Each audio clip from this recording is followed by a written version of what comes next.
창세기 3장 8절과 9절을 같이 읽겠습니다. 시작. 그들이 그날 바람이 불 때 동산에 거하시는 여호와 하나님의 소리를 듣고 아담과 그의 아내가 여호와 하나님의 낯을 피하여 동산 나무 사이에 숨은지라. 여호와 하나님이 아담을 부르시며 그에게 이르시되 내가 어디 있느냐. 아멘. 자, 창세기 3장은 죄가 어떻게 들어와서 우리를 유혹하고 우리를 좌절시키는지 그 과정이 나와 있습니다. 첫 번째 단계는 3장 1절에 있듯이 뱀이 여호와 하나님이 지으신 들짐승 중에 가장 간교한데 그 뱀이 여자에게 묻죠. 하나님이 참으로 너희에게 동산 모든 나무의 열매를 먹지 말라 하시더냐.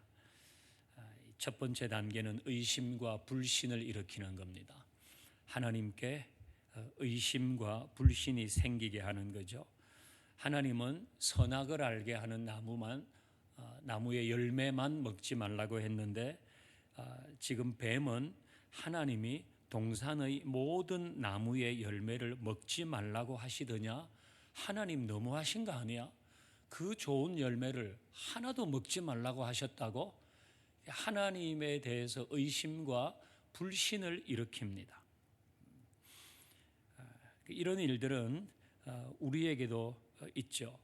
이런 단계가 우리에게도 찾아옵니다. 하나님, 너는 안 돌보시는 것 같아. 다른 집사님들은 다 챙겨주시는데 하나님은 너만 안 챙겨주시네. 하나님은 너한테만 고난을 주시네. 하나님은 네 기도만 응답 안 해주시네. 이렇게 의심과 불신을 일으킵니다. 네가 그렇게 헌신하는데도 하나님은 안 도와주시는 것 같으네. 이게 첫 번째 단계입니다. 그러면 이런 불신과 유혹에 대해서 맞장구를 치게 됩니다. 3절을 보십시다. 동산 중앙에 있는 나무 열매는 하나님의 말씀에 너희는 먹지도 말고 만지지도 말라 너희가 죽을까 하노라 하셨느니라. 이게 이제 하와가 하는 얘기입니다. 하나님은 먹지 말라고 하셨는데 하와는 거기에다가 만지지도 말라고 하셨다. 진짜 하나님 그렇게 너무하시네. 어떻게 그걸 만지지도 말라고 하시지? 맞장구를 치는 겁니다. 자기 위주로 말씀을 해석하고 자기 위주로 그 상황을 해석하는 겁니다.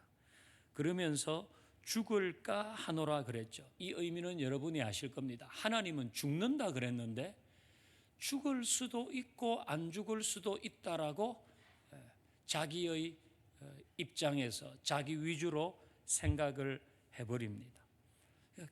이거 먹어도 괜찮지 않을까? 이렇게 양보를 해버리는 거예요. 이게 첫 번째 단계입니다. 두 번째 단계는 4절 5절 볼까요? 뱀이 여자에게 이르되 너희가 결코 죽지 아니하리라. 너희가 그것을 먹는 날에는 눈이 밝아져 하나님과 같이 되어 선악을 알 줄을 하나님이 아심이니라. 이제 거짓 확신을 주는 겁니다. 안 죽는다. 하나님은 반드시 죽는다 그랬는데 이 여자가 안 죽을 수도 있겠네 이러는 사이에 뱀은 확신을 주죠. 거짓 확신입니다. 안 죽는다. 결코 죽지 않을 것이다. 그러면서 한술 더 떠서 그걸 먹으면 하나님 같이 될 것이다. 하나님과 같이 선악을 알게 될 거다. 그거 먹으면 하나님처럼 되니까 하나님이 못 먹게 하신 거야. 너 그거 하면 더 좋아질 텐데 하나님이 그래서 못하게 하시는 거야. 지금 이렇게 거짓 확신을 줍니다. 잔뜩 부풀어 오르는 겁니다. 이 정도 되면 우와 이거 하면 되겠다. 이거 하면 나 잘 될 것 같은데. 세 번째 단계는 범죄하죠. 6절 보면 여자가 그 나무를 본즉 먹음직하고 보암직하고 지혜롭게 할 만큼 탐스럽기도 해서 여자가 그 열매를 따먹었어요. 그리고 자기와 함께 있는 남편에게도 주어 그도 먹게 했어요. 범죄했습니다. 의심과 불신을 일으키고 그리고 거짓 확신을 주니까 인간은 범죄했습니다. 하와는 그걸 한 입 깨물었고 남편에게도 주어서 먹게 했습니다. 밀턴의 신라곤을 보면요, 이 대목을 이렇게, 이건 밀턴의 상상력이죠. 하와가 선악과를 한 입 딱 깨무는 순간 직감적으로 죽었구나. 항상 죄는 그렇지, 유혹은 달콤한데 그 죄를 짓는 순간 무너지는 것. 나 죽었구나 이제. 이런 생각이 들자마자 어떤 게 확 지나가는가 하면 자기는 이제 죽었는데 자기가 죽으면 하나님께서 다른 하와를 만드셔가지고 아담과 살게 할 것이다. 질투심이 일어났다. 이야, 아담이 다른 남자와 살아. 그럴 수는 없지. 너도 죽어. 그래서 아담에게 선악과를 주었다. 그건 밀턴의 상상력입니다. 아담은 왜 거절하지 못했을까요? 하나님이 말씀하셨잖아요. 이건 먹으면 안 된다. 이건 먹는 날에는 죽는다. 아담이 들었거든요. 그런데 왜 아담은 하와가 주는 선악과를 거절하지 못했을까요? 사랑했기 때문에. 그것도 일리가 있어요. 아담이 말하잖아요. 인정하잖아요. 내 뼈 중에 뼈요 살 중에 살이다. 이거 얼마나 사랑하는 겁니까?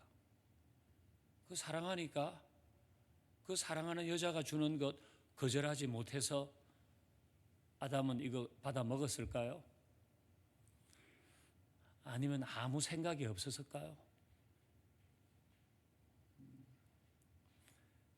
어쨌든 아담은 하와가 주는 선악과를 먹었습니다. 여러분 중에 부인이 같이 먹자고 하는데 안 먹겠다고 할 자신이 있는 남자 있습니까? 부인이 이걸 당신도 먹어. 나는 안 먹는다. 그렇게 할 남자가 얼마나 될까요? 그래서 이래서 이런지 남자는 여자의 얘기를 들어요. 아합도 이세벨의 얘기를 들었어요.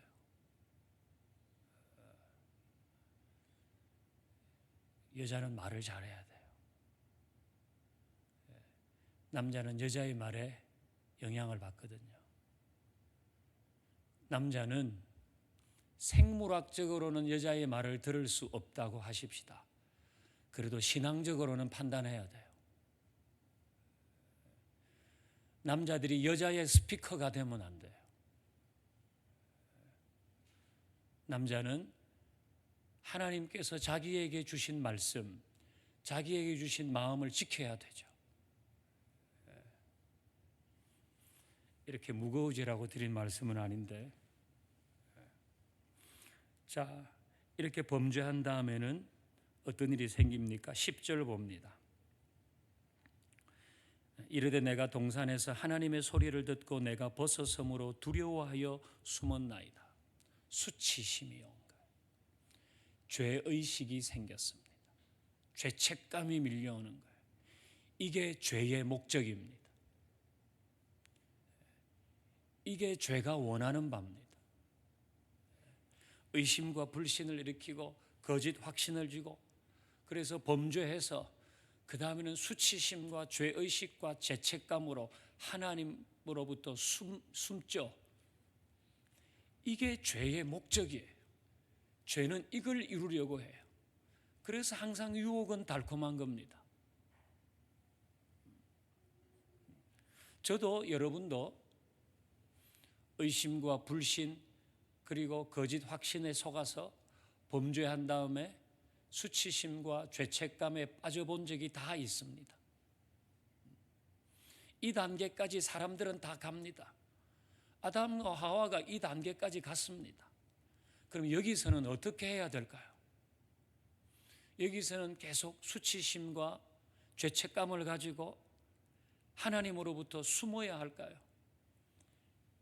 우리의 인격은 하나예요. 우리는 한 인격체지만은 우리에게는 여러 마음이 있거든요. 우리 일상에는 여러 부분도 있어요. 그런데 그 한 부분에서 하나님께 범죄하고 그건 딱 숨겨버려요. 그게 죄의 목적이란 말이에요. 그럴 때에 우리는 계속 숨어 있을 것이 아니라 다시 하나님께로 돌아가야 하는 겁니다. 그럴 수 있는 이유는 뭔가? 하나님이 찾으시기 때문에 그래요. 그리고 하나님이 오셔서 말을 거시기 때문에 그래요. 그게 우리가 읽었던 8절 9절입니다.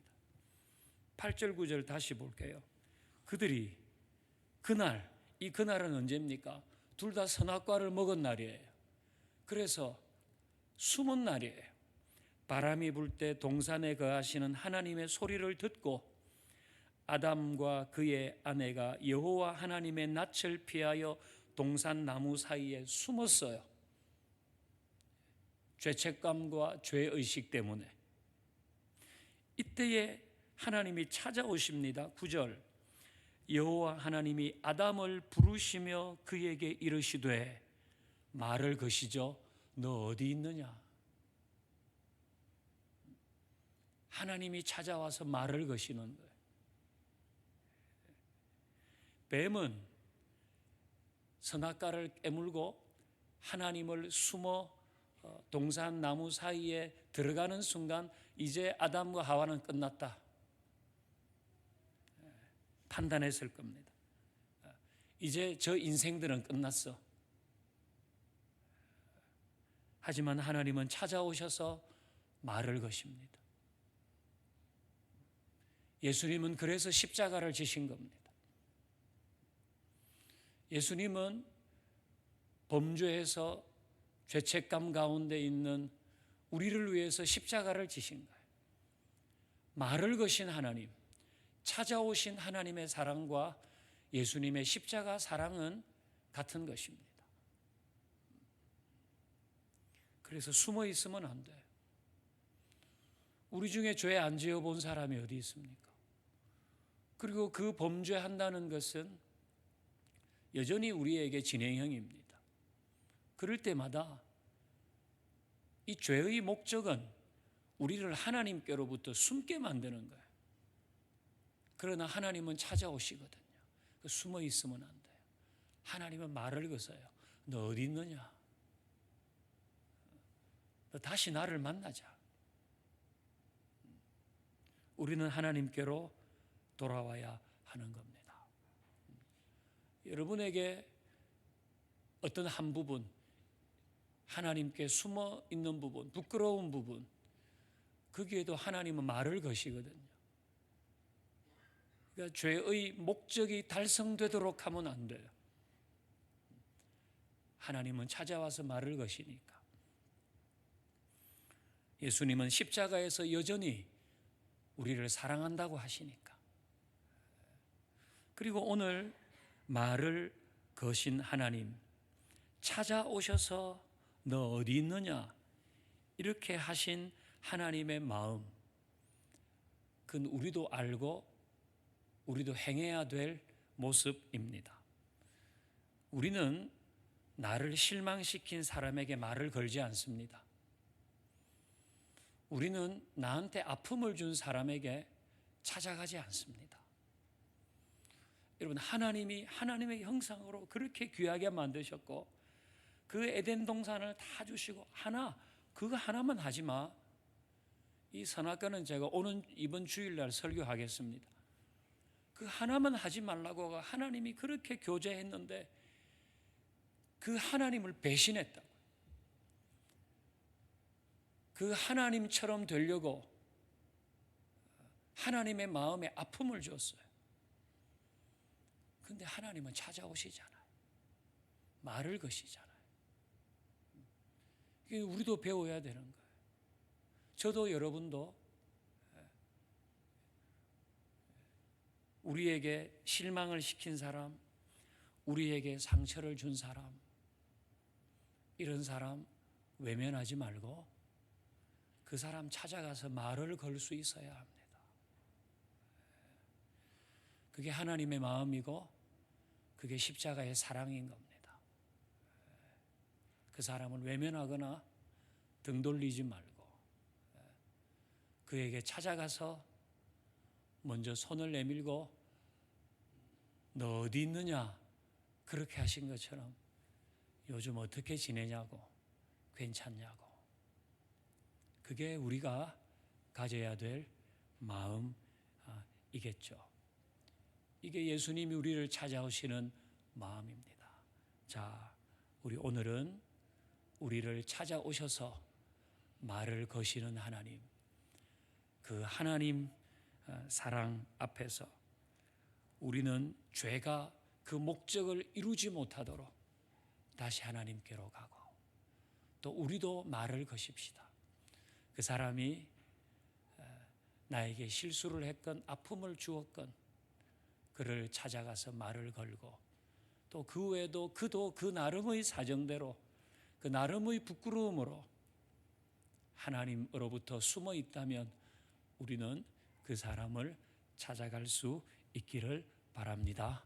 우리 아침에는 그렇게 기도하고 오늘 하루를 시작하면서 여러분 개인적인 기도의 제목으로 주님 앞에 기도하시기를 바랍니다. 그리고 영아부 아이들 나왔으면 제가 기도하겠습니다.